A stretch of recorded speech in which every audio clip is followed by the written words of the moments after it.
تو یہی سوال ہارون صاحب آپ سے بھی پوچھنا چاہوں گی. حسین نواز غیر منتخب نمائندے ہیں, مجیدہ چکزئی کو بھی ہم نے دیکھا اور اب جمشید دستی کو ہم دیکھ رہے ہیں.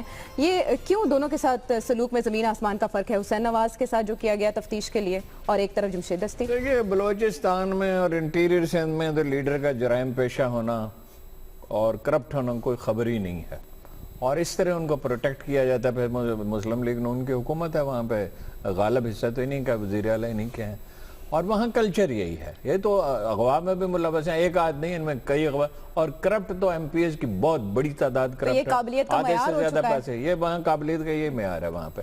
وہاں جس باخبر آدمی سے اچھے افسر سے ملے وہ روتا ہے کہ سارے پیسے یہ کھا جاتے ہیں. دستی کا معاملہ دیکھیے یہ ہے کہ جو موقع توڑا, یہ ہم جو گاؤں کے علاقے کے رہنے والے لوگ ہیں ہم سب جانتے ہیں کہ یہ روزمرہ کے واقعات ہیں, نہیں ہونی چاہیے, افسوسناک ہے, اس کو اس میں دخل نہیں دینا چاہیے تھا. اصل اس کا جرم یہ ہے کہ وہ گنوار پن کے ساتھ گفتگو کرتا ہے, اور انہوں نے اس کو بنا لیا پرسنل. اگر کوئی قصور اس نے کیا ہے, میں نے معلوم کرنے کی کوشش کی, مصدقہ نہیں ہے, لیکن یہ ہے کہ ان کی باری تھی, انہیں پانی نہیں دے رہے تھے تو اس نے انسسٹ کیا, اور اس نے نہیں کھولا, محکمہ نہار والوں نے کھولا, اس نے پریشرائز ضرور کیا. اب اگر اس نے جرم کیا ہے جو کہ ثابت ہو سکتا ہے اگر کیا ہو, تو قانون کے مطابق اسے سزا دی جائے. تو اس کی گھسیٹیں کیوں پھر رہے ہیں؟